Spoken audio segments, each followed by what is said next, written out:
While the rest of the world is still debating whether to go back to the moon, China is already there. Not planning. Not preparing. Already there. With robots on the surface, experiments underway, and a phased construction blueprint that ends with Chinese citizens living permanently on the moon by the end of the 2030s. This is the full plan. 3 phases. 1 base. And a set of engineering problems that would make most nations walk away before even starting. Everything about the lunar environment is working against you. There is no atmosphere. That single fact creates 3 separate problems. No atmosphere means no air to breathe. It also means no insulation between the surface and the sun, so temperatures swing from over 120 degrees Celsius in daylight to minus 130 in darkness. And because the moon rotates slowly, that isn't a daily cycle. It is 2 full weeks of scorching heat followed by 2 full weeks of brutal cold. Every structure on the surface has to survive that, repeatedly, without failure. No atmosphere also means no magnetic shielding. Earth's magnetic field deflects cosmic radiation. The moon has no equivalent. The surface is continuously bombarded by solar and deep space radiation at levels no human body can sustain without protection. A metal wall doesn't solve this. Only dense mass, rock, regolith, water, provides meaningful shielding at practical thickness. And no atmosphere means no defense against meteorite impact. The craters you see on the moon aren't ancient history. They are the ongoing result of rocks arriving at full velocity with nothing to slow them down. Any permanent structure has to account for that reality. Temperature extremes, radiation, meteorite impact. These 3 constraints define every decision China has made in designing this base. China has divided its moon base program into 3 phases: reconnaissance, construction, and habitation. Right now, we are midway through phase 1. The China Lander series has been doing the groundwork. And one experiment from those missions tells you everything you need to know about how seriously China is taking the challenge. In 2019, Chang'e 4 carried a sealed container to the moon containing cotton seeds, potato seeds, fruit fly eggs, and yeast. The goal was simple: see if anything could survive and grow in the lunar environment. The cotton actually germinated. Leaves appeared. The first plant growth ever recorded on the moon. They died within days. The moment the lunar night hit and temperatures dropped beyond what the experiment's thermal system could handle, everything inside was dead. That wasn't a failure. That was data. Precise confirmation of exactly what any life support system sustaining humans on the moon has to overcome. Phase 1 reconnaissance also includes ground-penetrating radar surveys of the South Pole's subsurface, mapping water ice deposits, mineral resources, and something that could completely change the design of the base: underground lava tubes. More on those shortly. Shipping construction materials from Earth is expensive, risky, and creates a permanent dependency on supply lines spanning 380,000 kilometers. China's approach is different: use what's already there. The lunar surface is covered in regolith, fine-grained soil produced by billions of years of meteorite impacts. That material becomes the primary building resource. China is developing 2 construction methods. The first is brick manufacture. Chang'e 8, launching in 2028, will test the process of collecting regolith, packing it into molds, and firing it at high temperature to produce structural bricks, autonomously on the surface, with no human involvement. Those bricks get stacked by robot into low-lying structures that provide excellent radiation shielding, solid meteorite protection, and strong thermal insulation. The limitation: a brick enclosure can't be pressurized for human habitation. Rectangular shapes don't have the structural strength to contain an internal atmosphere against the vacuum outside. Any habitable space inside would need a separate pressurized inner vessel. The second method solves that problem. China's moon pot concept is a 3D printed habitat with a continuously curved shell, specifically designed to distribute internal pressure evenly, the same way an eggshell distributes force across its surface.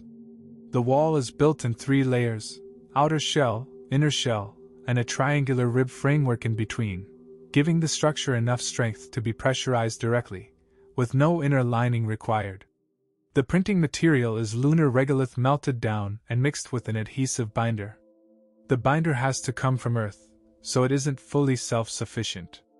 But once it's available, the entire structure is printed autonomously in continuous circular passes, rising from a thick regolith foundation that also absorbs the seismic activity that occurs regularly across the lunar surface. Both methods. Fully robotic. No humans on site during construction. Every system in that base needs continuous power. Kilns, printers, life support, lighting, communications, all of it running around the clock, including through 336 consecutive hours of lunar night where solar panels produce absolutely nothing. Solar alone doesn't work. The storage requirements are impractical. China's answer is nuclear fission.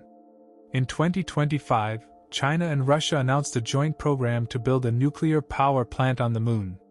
Russia's contribution here is substantial. Rosatom, their state-owned nuclear corporation, is the world's leading manufacturer of nuclear reactors. They've built plants across Russia, exported them to multiple countries, and even deployed a fully operational floating nuclear plant in the Arctic Ocean. A reactor on the Moon is well within their established capability. And the Moon actually makes nuclear power easier in two specific ways. Cooling a reactor, one of the biggest engineering challenges on Earth, can be achieved simply by positioning it in the permanent shadow inside a deep crater. No active cooling system required. And nuclear waste, a serious environmental concern on Earth, is a different category of problem on a surface already saturated with cosmic radiation. If this power system works, it removes the ceiling on everything else the base can do. Here is where the base plan takes its most ambitious turn.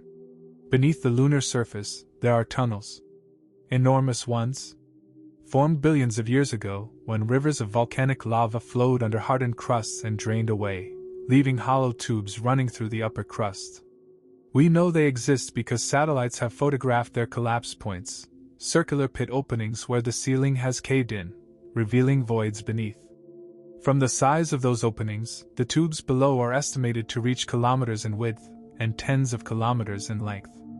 These natural structures offer everything a surface habitat has to engineer at enormous cost: radiation shielding from the rock overhead, thermal stability from the geological mass surrounding the tunnel, and complete protection from meteorite impact. All of it, already there. China's Chang'e 7 mission in 2026 carries ground-penetrating radar specifically tasked with finding these tubes at the South Pole. If confirmed at the intended base site, they change the entire scale of what is possible. China has scheduled 5 crewed landing missions between 2031 and 2035, each delivering one piece of the complete base.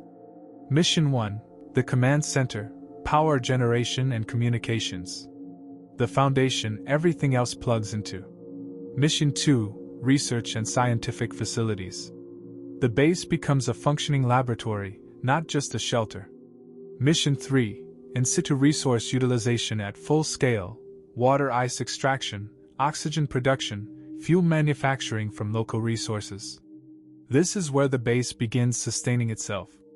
Mission 4, Full robotic exploration of the South Pole, sample collection, and return to Earth. Scientific output begins.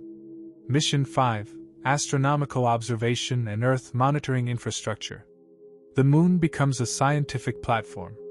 After Mission 5, the base is fully operational and capable of supporting a permanent rotating human crew.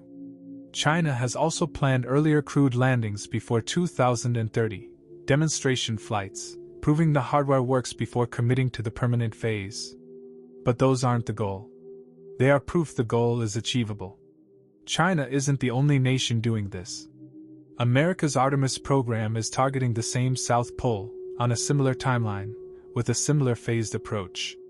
2 of the world's most powerful nations are converging on the same patch of lunar terrain with the same long-term objective.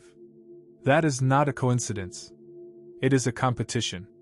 The South Pole contains water ice, mineral resources, and the most strategically valuable territory beyond Earth's atmosphere. Whoever establishes a permanent, functioning presence there first doesn't win a symbolic race. They occupy the most important real estate in the inner solar system. China already has robots there. The experiments have been run. The subsurface is being mapped. The nuclear power partnership is signed. The construction plan is published. The machines are on the surface. The people are next.